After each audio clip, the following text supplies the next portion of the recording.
본인의 순결과 일부 일처제주의에 대한 헌법적 가치를 깊게 고민해 주신 아주 훌륭한 판결이라고 그렇게 생각합니다. 저는 이번에 상고를 하기로 결심하였습니다. 재산 분할에 관련돼서 객관적이고 좀 명백한 오류가 발견되었습니다.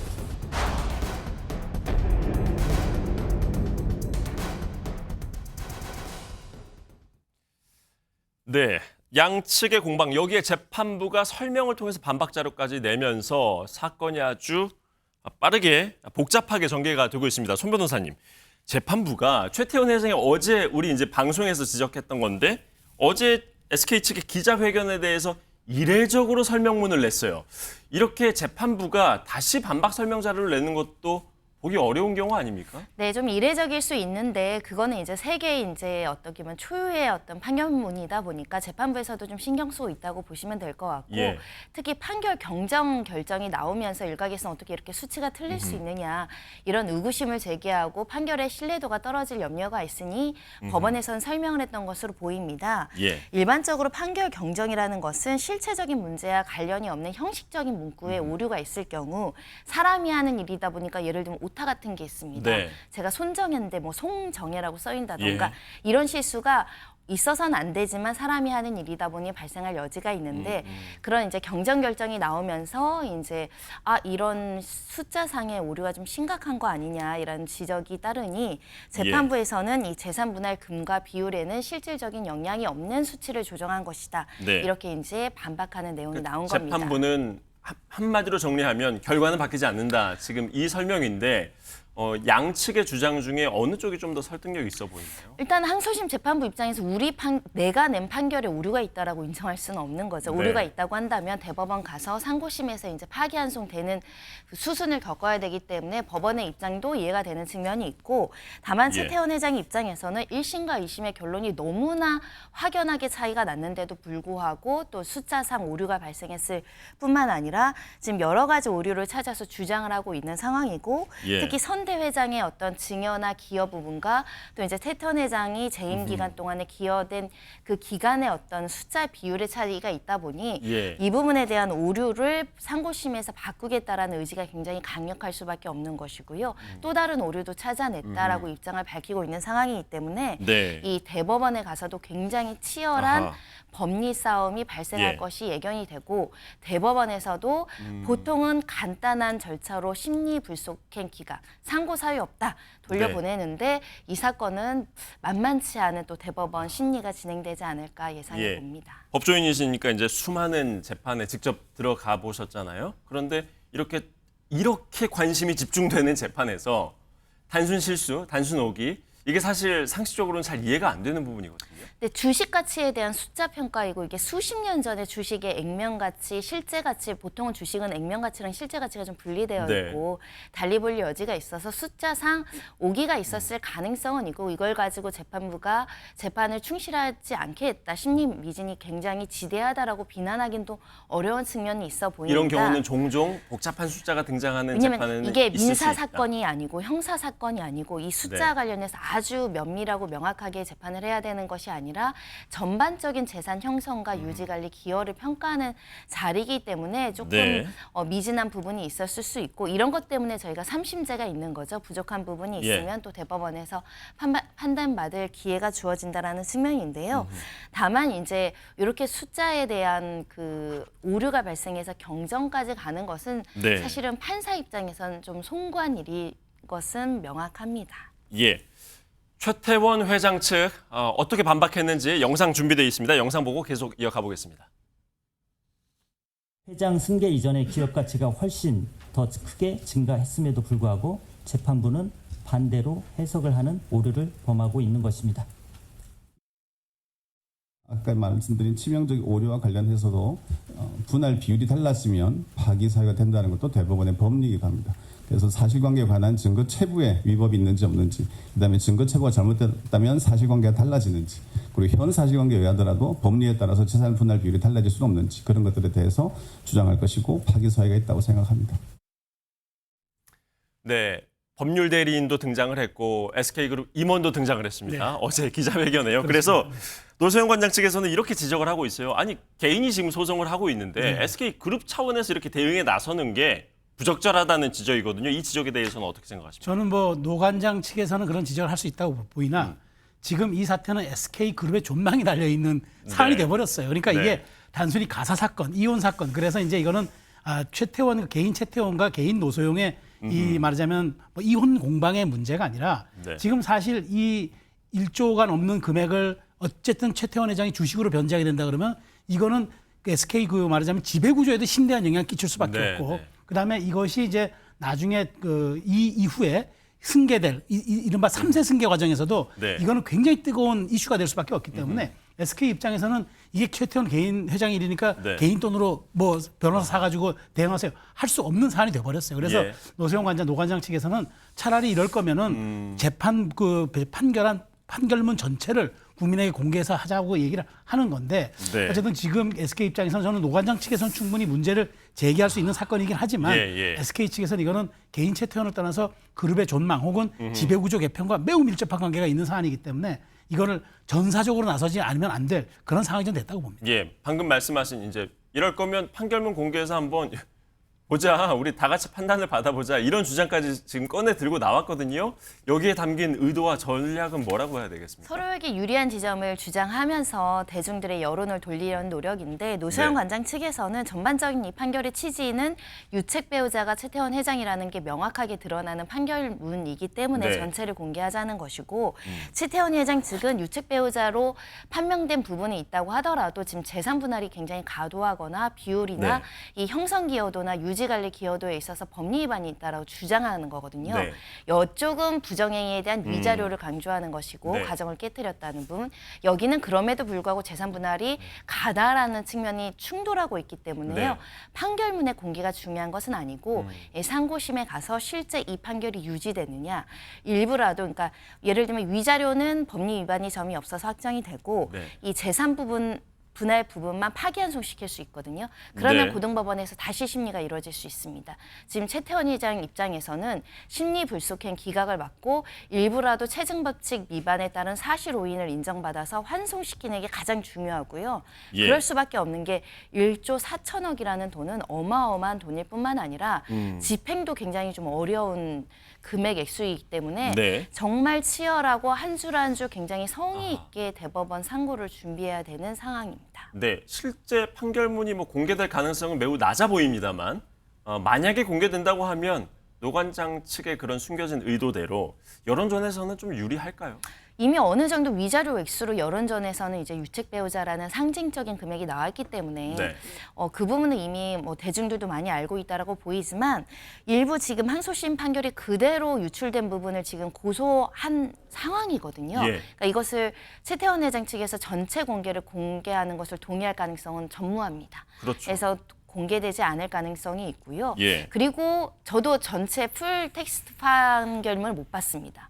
거기에는 개인의 내밀한 사생활이 담겨져 있을 가능성이 있어서 그렇죠. 개인사까지 대중들이 다 알 필요는 없다. 다만 워낙에 SK라는 큰 그룹은 우리 국민에게 굉장히 중요한 그룹이기 때문에 이 그룹이 성장해 나가는 과정, 특히 비자금, 그 전직 대통령의 비자금 문제는 네. 우리나라의 역사적 사실과도 굉장히 밀접한 내용들이 판결문에 담겨 있기 때문에 국민들이 관심 가질 수 있는 사안이고 그 또 대법원에서 확정되는 내용들이 우리 삶에 또 영향을 미칠 가능성이 있어서 많은 관심을 가질 수밖에 없습니다. 네. 육공화국 시절에 그 들어왔다고 하는 그 비자금에 대한 부분 잠시 후에 짚어보기로 하고요. 노소영 관장 측의 영상도 준비가 되어 있습니다. 보고 오시겠습니다. 뭐 기본적으로 SK 주식 자체가 혼인 기간 중에 취득된 주식이거든요. 상속받은 돈을 가지고 산 주식이 그대로 지금 확대되면서 유지돼 왔다 이런 게 이제 상대방 측 주장인데 그 부분이 그런 증거가 없고 부부 공동 재산으로 형성이 돼서 확대됐으니까 같이 나누는 게 맞다는 것이 지금 재판부의 판단인 것 같습니다. SK CNC의 핵심 성장 요인이 최태원 회장의 경영 활동이라고 판단하고 SK 주식이 분할 대상이라고 판단하는데 주요 근거로 삼았고 즉 재판부 판단대로라면 최 회장은 자수성가한 재벌 2세라는 형용 모순에 빠지게 됩니다. 네, 지금 자수성가형 사업가냐 승계상속형 사업가냐 이걸 두고 양측의 지금 입장과 시각이 엇갈리거든요. 노소영 회장 측에서는 왜 마음대로 승계상속형이냐 자수성가형이냐를 구분짓느냐라고 네. 얘기를 하고 있고 오늘 재판부가 낸 설명 자료를 보더라도 임의로 최태원 회장 측에서 승계상속형이냐 자수성가형이냐를 구분해놨다라고 지적을 했습니다. 네. 이 구분이 왜 중요하죠? 이 사안에서요?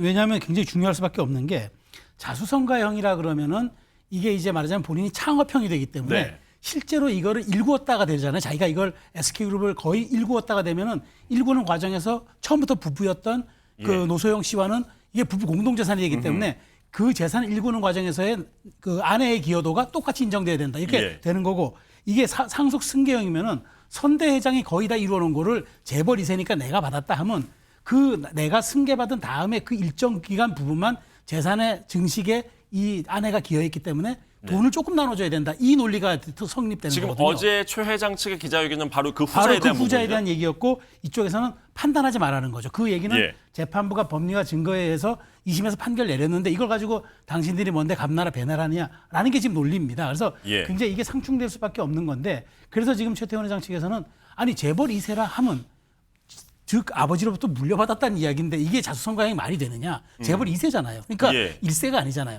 네. 그렇다면 물려받은 상속 승경이 맞는데 이걸 어떻게 자수성가형으로 해서 처음서부터 94년도 주식 인수 당시서부터 이거를 계속 아버지가 자기에게 넘긴 2014년까지를 판단하느냐. 이제 이런 이제 공박이 생기는 거예요. 예. 그런 측면에서 지금 굉장히 이제 제가 보기에 대법원에 가면은 이 아하. 부분 지금 2심에서도 예. 약간 그 오류에 대한 부분을 인정했기 때문에 이걸 어떻게 대법원이 다루냐가 굉장히 민감한 그 하나의 그 코드가 될 것 같습니다. 예, 바로 이 부분.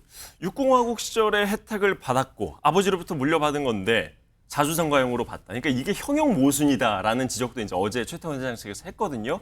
바로 이 부분에 대한 지금 공격 이런 것들이 3심의 결과를 좀 뒤집을 수 있을까요?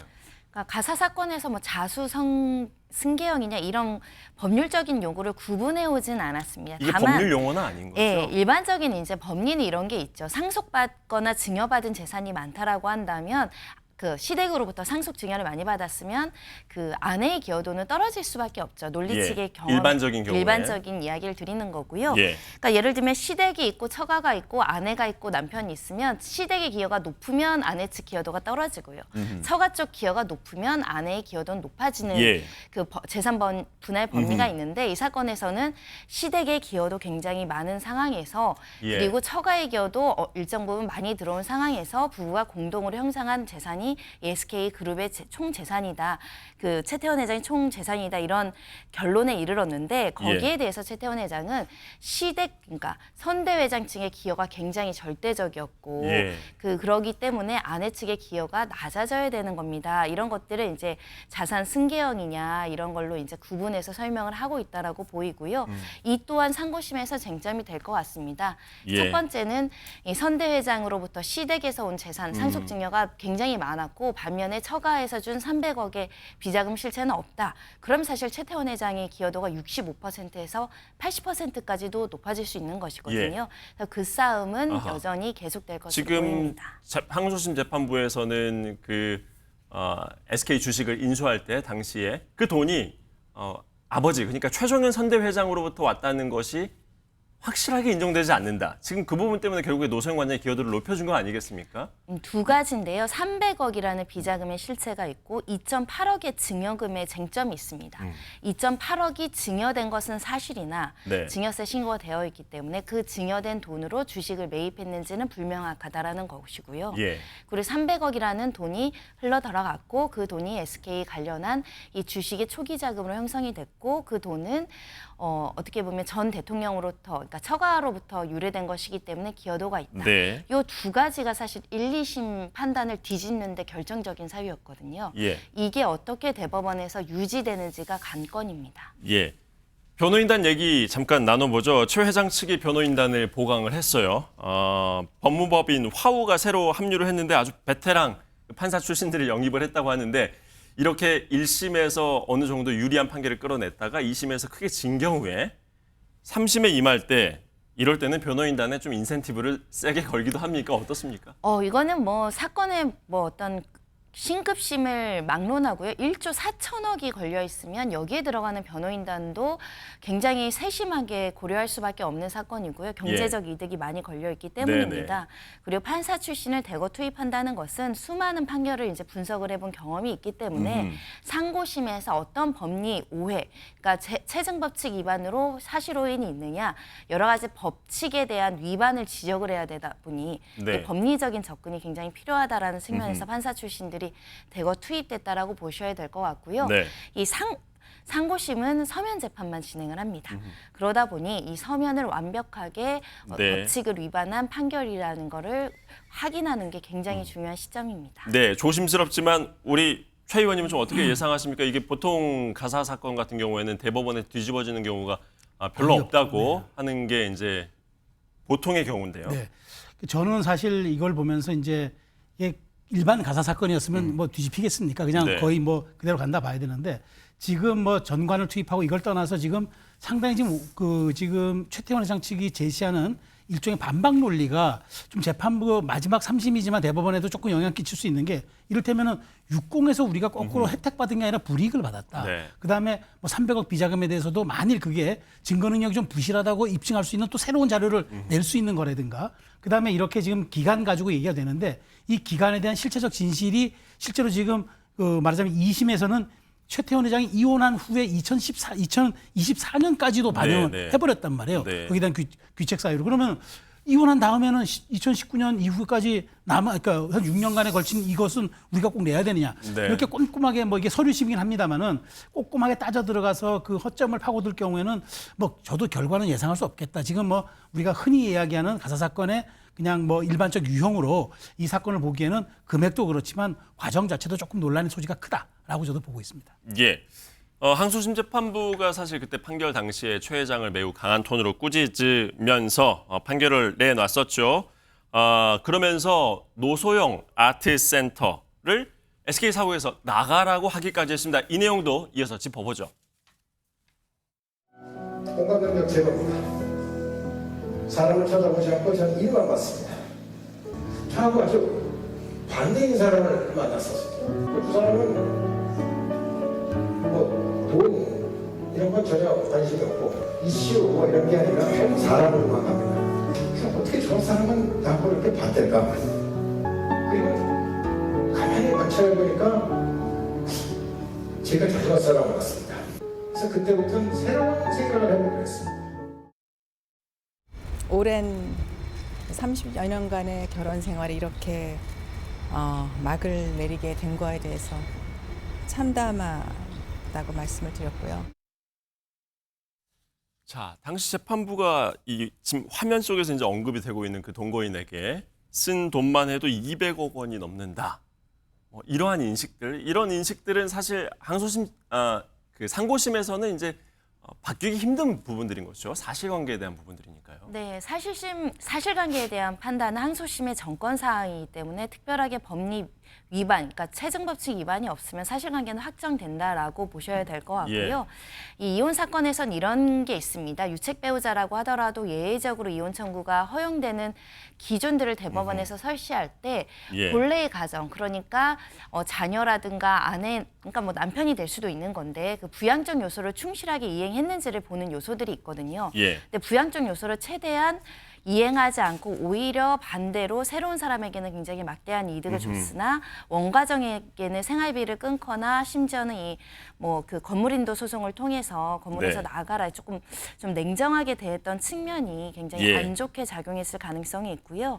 특히 위자료 액수를 산정하는데 그런 부분이 굉장히 주요하게 작동해서 막대한 위자료가 나왔을 뿐만 아니라 재산 분할 법리에도 단순히 정산적 요소, 돈 얼마씩 기여했어 이 문제를 따지는 게 아니라 대법원은 부양적 요소를 고려한다고 하거든요. 그러니까 이혼 이후에 한 삶이 아내나 남편, 한 배우자의 삶이 너무 비참해지지 않도록 여러 가지를 고려해서 재산 분할을 정한다는 부분에 있어서는 이혼 가정의 경제적인 부분에 있어서 좀 순탄치 않고 경제적으로 좀 열악한 상황을 초래했고 반면에 이쪽에는 경제적으로 이렇게 지원을 했던 것이 좀 원래의 남편으로서의 부양 의무를 충실히 하지 않지 않았느냐 이런 지적까지 담겨 있는 내용입니다. 지금 SK는 SK 사옥에 있는 그 노소영 관장의 아트센터 이 방을 빼라고 한 이 소송도 지금 진행 중인데 이 결과가 지금 이번 주에 나온다는 거 아니겠어요? 이것도 그러면 항소심 판단처럼 노소영 관장 측에 좀 유리한 결과를 예상해 볼 수 있을까요? 그렇지는 않습니다. 민사소송이고 이건 부동산 임대차 계약과 관련된 분쟁이기 때문에 사실 오너의 결정이 뒤집히지 않는 이상 민사적으로는 부동산 임대차 계약이 끝났으면 건물에서 나가서 돌려줘야 되는 게 원칙적이고 법리적으로는 그렇게 판결이 나오는 게 맞는 모습입니다. 다만 이렇게 건물인도 소송이 정당한 것과는 별개로 이 기업에서 그동안 이렇게 임대료 지원이나 이런 것들을 해줬음에도 불구하고 이혼 과정에서 이걸 중단한 것이 이제 도의적으로 문제가 될 여지가 있는 게 아닌가라고 이혼 사건의 항소심 재판부는 판단한 것 같습니다. 예, 최 의원님. 근데 이게 조금 애매한 게 이제 사실 이 아트센터 나비가 이제 그 선대 회장의 이제 어머니가 운영하던 그 워커힐 박물관에 옮겨온 거거든요. 이게 지금 나비라는 이름도 이제 SK가 그룹이 나비라는 상징을 갖고 있어서 그게 이제 그래서 이제 여기 나비 박물관인데 이게 그러면 이제 여기에 대해서는 전처는 나가라고 하고 지금 살고 있는 지금 현재 배우자에게는 218억 원인가 돈을 썼다는 거잖아요. 219억 원인가? 그러면 이제 전처에게는 이렇게 좀 약간 박절하게 대하고 이쪽에는 이제 그 좀 후하게 되는 이런 게 있어서 이런 감정적인 요소도 사실은 또 재판에 영향을 끼칠 수 있기 때문에 그래서 이게 물론 이게 뭐 퇴고 소송 같은 거니까 기계적으로 볼 수는 있겠지만 정서에 미치는 영향이 있기 때문에 요 부분의 판결이 주목받는 이유가 전 거기에 있다고 봅니다. 이번 주에 나온다고 하니까요. 이 판결도 저희가 나오면 또 짚어보겠습니다.